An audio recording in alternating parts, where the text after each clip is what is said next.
Alhamdulillah wassalatu wassalamu ala Rasulillah. Baru-baru ini telah viral di media sosial yaitu di TikTok ketika seseorang menanyakan tentang khodam. Berikut videonya. Burhan ada, Solihin kosong, Heka Karniani ada khodam. Khodam naga tunduk ya. Yang belum ada khodam mau pengisian khodam silakan terbangkan combo donat.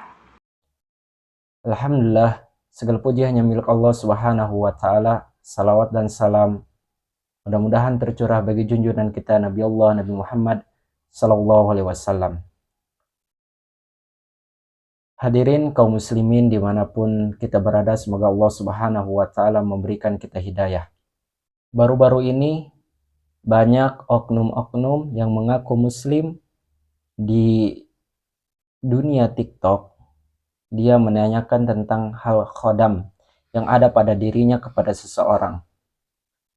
Apa itu khodam? Yaitu jin pembantu. Padahal yang berkaitan tentang ilmu gaib, apa yang akan terjadi pada dirinya atau hal-hal yang lain, ini berkaitan tentang perkara gaib, sedangkan manusia tidak mengetahui.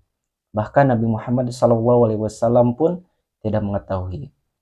Kita kategorikan. Yang pertama, barang siapa yang mempercayai tukang ramal atau dukun dengan sepenuhnya bukan karena khabar dari setan, maka ia telah kufur.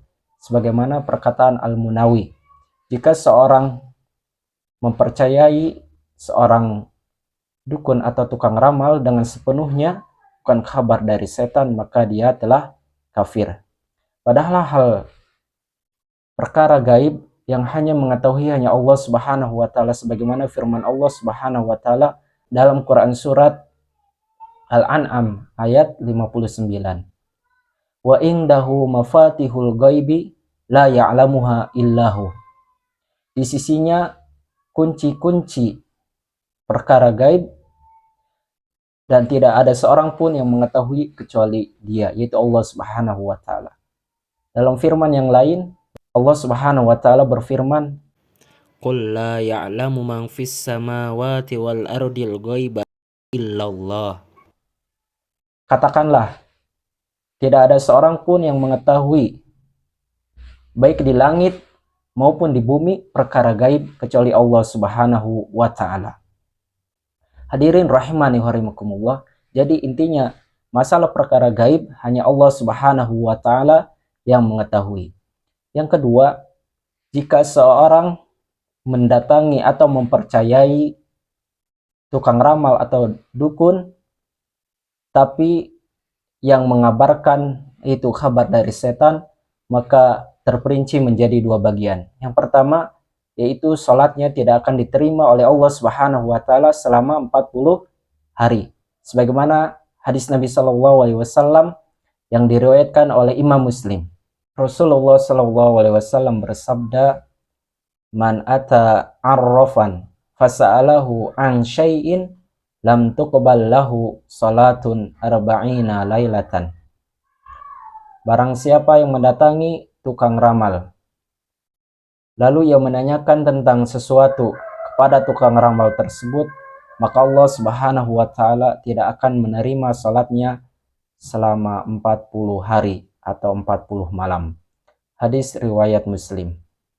Menurut Imam An-Nawawi, maksud dari tidak diterimanya salat selama 40 hari atau 40 malam adalah salatnya tidak mendapatkan pahala di sisi Allah Subhanahu wa taala dan salatnya tidak diterima di sisi Allah. Yang kedua, yaitu ia telah kufur terhadap risalah yang diturunkan kepada Nabi Muhammad SAW. Rasulullah SAW bersabda, "Man ata kahinan aw arrafan fasaddaqahu bima yaqul faqad kafara bima unzila ala Muhammadin." Barang siapa yang mendatangi dukun atau tukang ramal, kemudian ia mempercayai apa yang ia katakan, maka ia telah kufur terhadap apa yang telah diturunkan kepada Nabi Muhammad SAW. Hadis riwayat Ahmad. Semoga Allah Subhanahu wa taala menjaga akidah kita dari hal yang bisa membatalkan keislaman kita. Barakallahu fikum.